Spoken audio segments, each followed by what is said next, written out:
What's up, everybody, and welcome to the other side of the firewall, where we discuss the latest and greatest in cybersecurity news, as well as we highlight those movers and shakers and glass ceiling breakers, those people who've made it to the other side of the proverbial firewall. Those people of color, I should say, who made it to the other side of the firewall.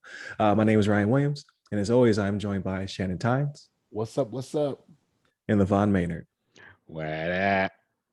All right, so this is the discussion part of the week, where we've been talking a whole week dedicated to the Colonial Pipeline, right? So it's the biggest news, cybersecurity news story of the week. I'm sure some other crazy stuff is happening right now we're not tracking because they've had all this pipeline news to disguise their cyber attack. But we'll get there next week.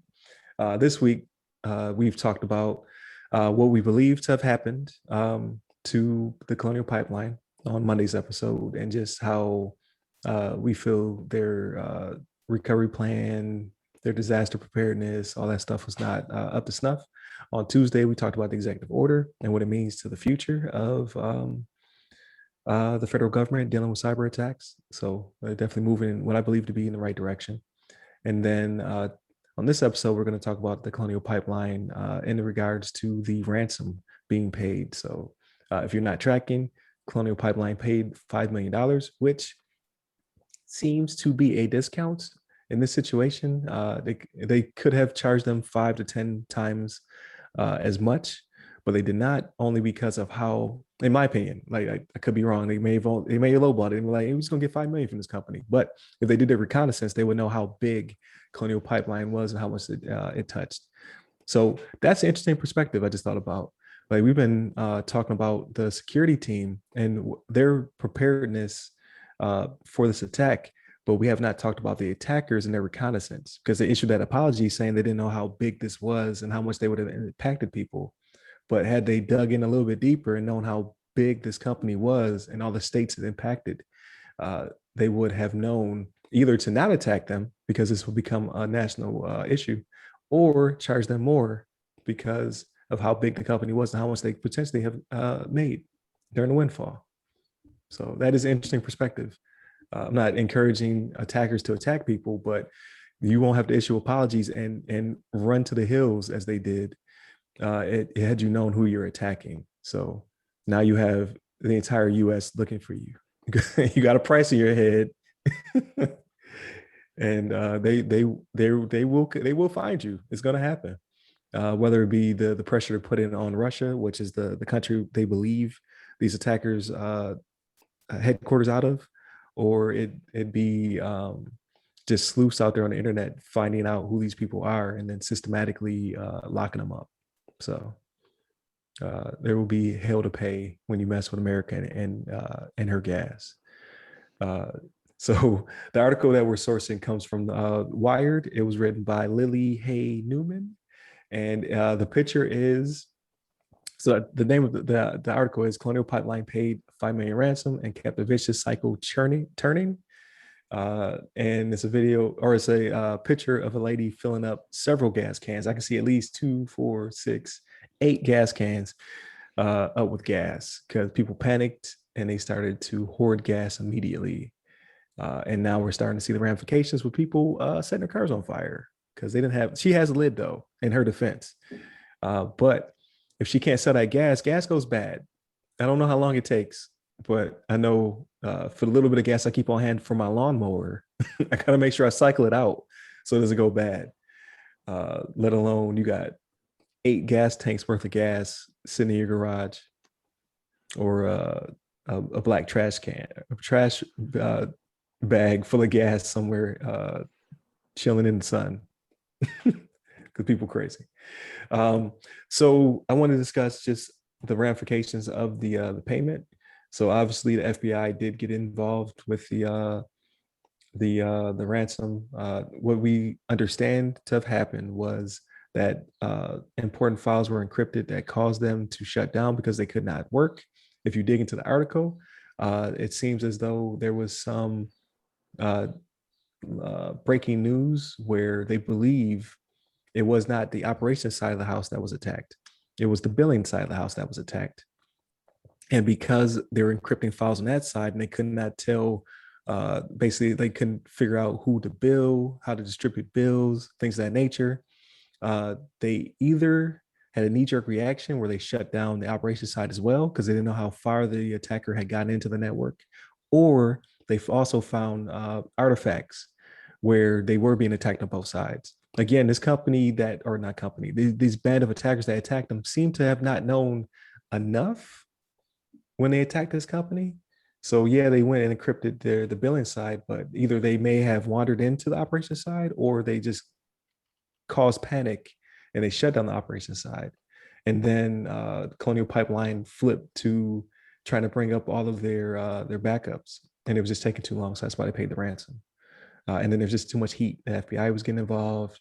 It was on national news. People were hoarding gas. Like there's several second and third order effects that happen once they decide to flip the switch and shut down the operation side. So, with that being said, who's to say that it was even necessary? Because maybe they were air gapped, or maybe their security team did shore up the operation side better than the billing side of the house. Uh, that will all come out in the future, as well as maybe the ransom didn't start out initially as 5 million. We don't know. Maybe they did ask for 50 million.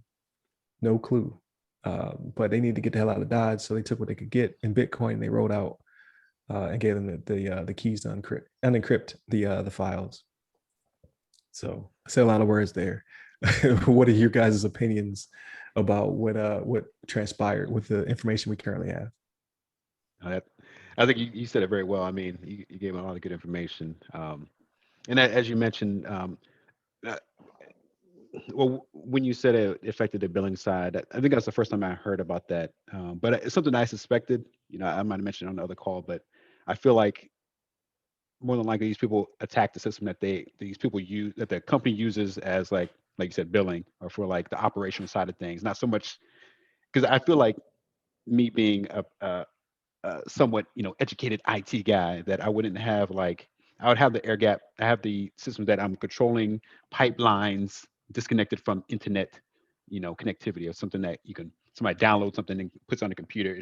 That computer should not be connected to the pipeline infrastructure. Um, but it makes sense to me if they impacted their billing and their like distribution center, the distribution, like their operations, and be able to bill people and know where a certain amount of oil is supposed to be going, or like transport, like tell this truck to go this way, tell that truck to go that way. If that's impacted, they're definitely going to have to shut things down and get things up operational, and make sure everything's functional before they start pushing everything out. But you touched on it as well, the fact that this the cyber group maybe did not know the impact, the how much money they could have potentially got out of this group. But I think we have to keep in mind as well is that this was like a co-sponsored by like the dark side. Doesn't seem like they necessarily were the ones that did the hack, quote unquote, but they allowed somebody else to use their software to do the hack. And so um, even though dark side came out with apology, they make it seem like they had nothing to do with it. Like, I mean, they used our program. We didn't tell them to do this. It's like it was out of our control. So, you know, find the other people that did this. So we don't advocate for groups to be attacking, socially impacting infrastructure. But I thought that was interesting as well. I came across in the Wikipedia about this incident, and they say um, that apparently on May 6th, that they had over 100 gigabytes of data stolen. Um, the attacker stole nearly 100 gigabytes of data and threatened to release it on the internet if the ransom was not paid. And then the next day is apparently when uh, they like encrypted everything, or the malware attack like started like spreading. And as you mentioned that um, they actually they actually paid the ransom within like hours of the attack. And then when they paid it, they got the decryption tool, but the decryption tool was working too slow, so they decided to use their own backups. Oh, Yeah, okay. it was going too slow, so they're like, "This is taking way too long. We need to go ahead and grab our backups, go ahead and start restoring that because these, the." So it's kind of funny that they paid a ransom, but end up like they used their backup to fix it. I Right. think so. It's like the ransom, whatever the tool that they got for paying the ransom actually wasn't what they used to fix it overall. They actually had to use their backups. Um, Granted, this is from Wikipedia, so I mean they have Right, right. some references to these claims, but apparently that it was going too slow, and so they had to use their own backups, and that kind of like uh, impacted their services. But I think it's it, I know we talked about it before, but paying these groups the money, the ransom that they're after, is just going to be, it's going to give more incentive for the next group to come down the line and just find another company out there that's willing to that's in a that they can put in a pinch to make them pay off some whatever exorbitant amount of money that they feel like is worth to get their data back. And I think I just heard the other day. I think DC got affected by a ransomware attack, and the DC police department didn't pay the ransom, and they ended up, you know, per the ransomers request or per their demands, Demands. yeah, they went ahead and released a bunch of kind of confidential information about the DC police Mm. department. I think some public records from their, from the internal database Disciplinary things. records and stuff like Yeah, that. disciplinary. Yeah, yeah, from the Yeah. other officers and things like that. Yep. So it's kind of like, uh, you know, we teach, don't pay the ransoms, even, for people's like lives. If people get like kidnapped, stuff like that, like don't pay the ransom. They're gonna, that's gonna be like that's gonna teach the terrorists or whatever to just keep kidnapping people and asking for ransom, and people just gonna keep paying it.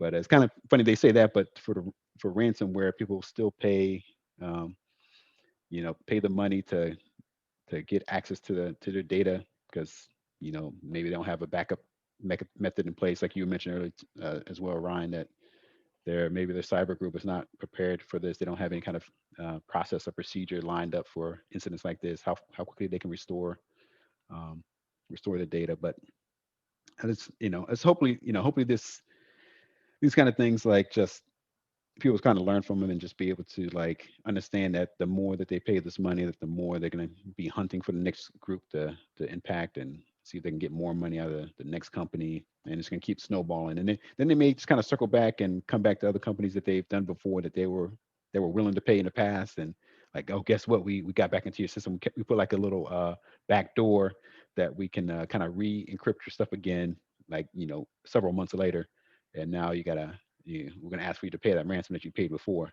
And now we're going to double it. But what you think about this as well, Shannon? So yeah, like something you hit on, man. Like I was gonna go into this, but you hit on it with like the lives and whatnot, and how you don't negotiate with terrorists and whatnot. Yeah. They actually have a section in here, and it says, I'll read it verbatim from the Wired article. It says, prolonged shutdowns of hospitals, critical infrastructure, and municipal services also threaten more than just finances. When lives are literally at stake, a principled stand against hackers quickly drops off of the priorities list.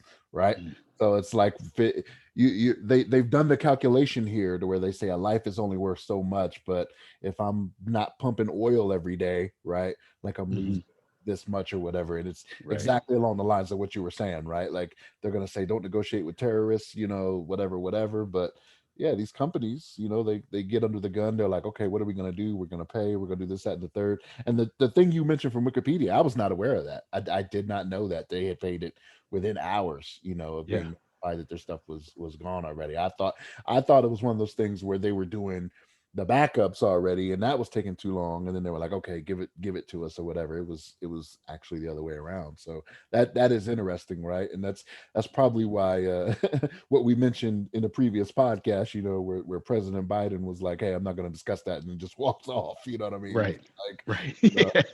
we No might have told questions. him No more questions. we might have told him early on in the process, not to do that, and then he was just like, They yeah, did it anyway. whatever we're gonna do. Yeah, exactly.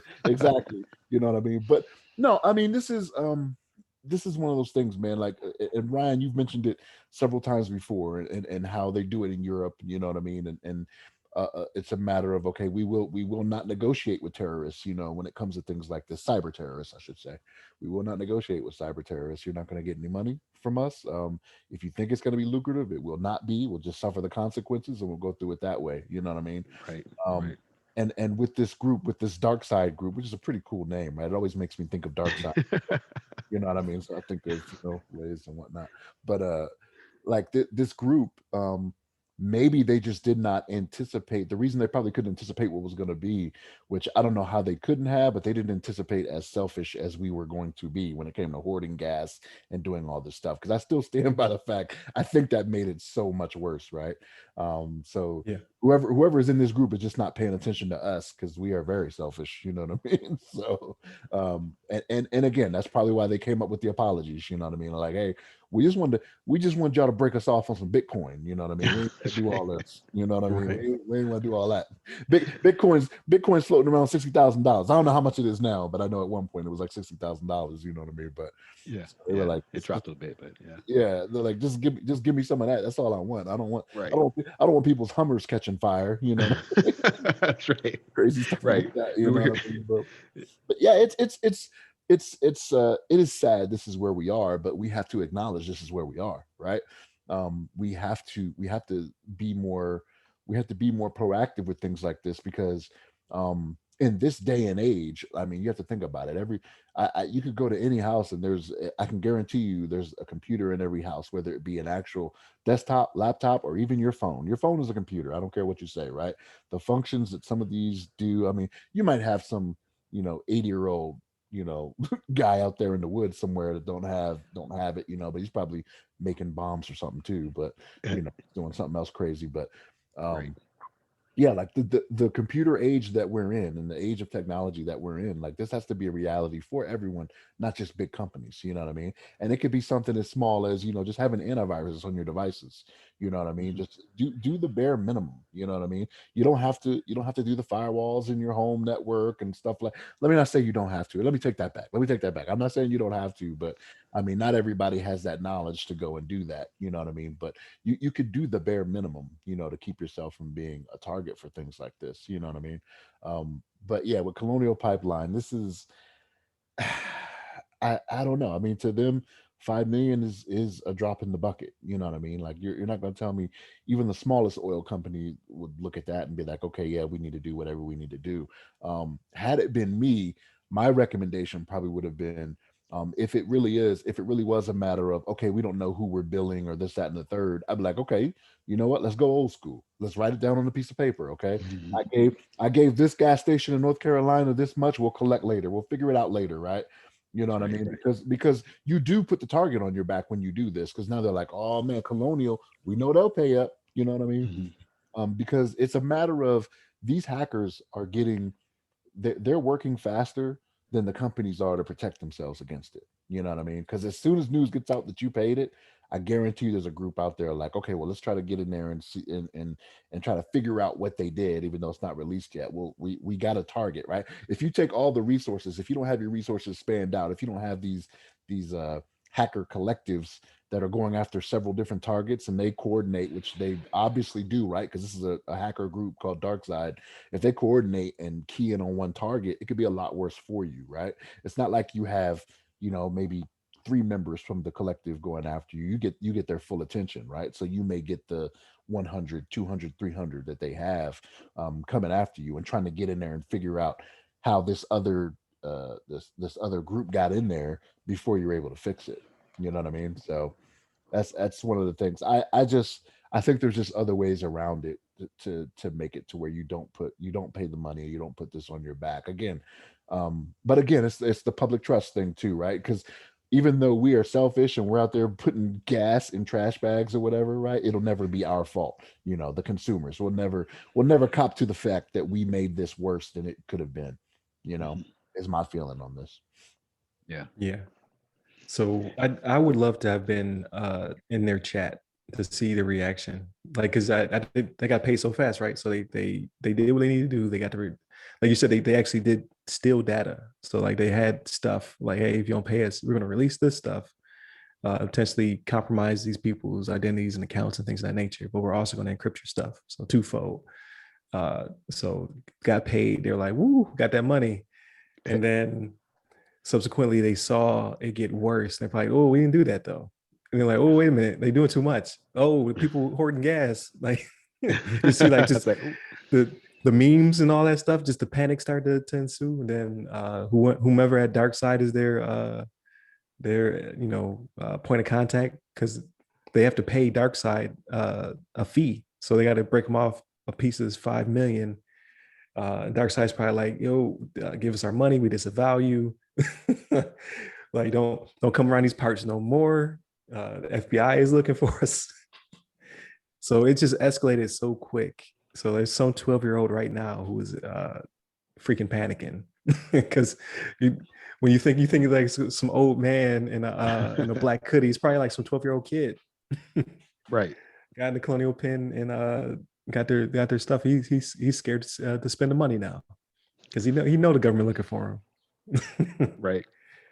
And I wonder. So, I also wonder how how these companies, like there's always like an after action where they decide like, hey, how did this happen? Like, and whose fault was it? Like, what could we have done better? And who's actually the one that downloaded this malware? And they got to do like some sort of forensic type tracing yeah. and try to figure out, and you would think maybe, you would think that maybe potentially somebody would be fired for this, like, some, at least some adjustment within like their company structure or something.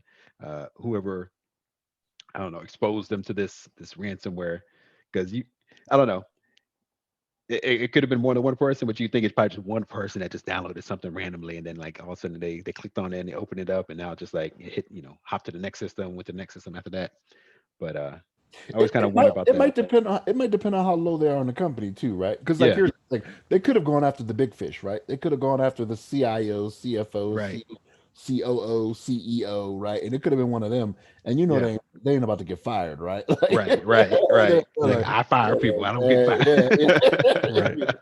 You're gonna have to assemble the board and get rid of me. I'm not. That's stepping right. down, you know what I mean? Right. That's the truth. That's the truth. But yeah, I'm curious about that. It's just like, yeah, it's be interesting. Just of course, you never really get that information, but I'd love to be like a fly on the wall in some of these discussions and inside, like, who the hell let this virus in here, mother truckers? Somebody's getting fired, someone's getting canned in here.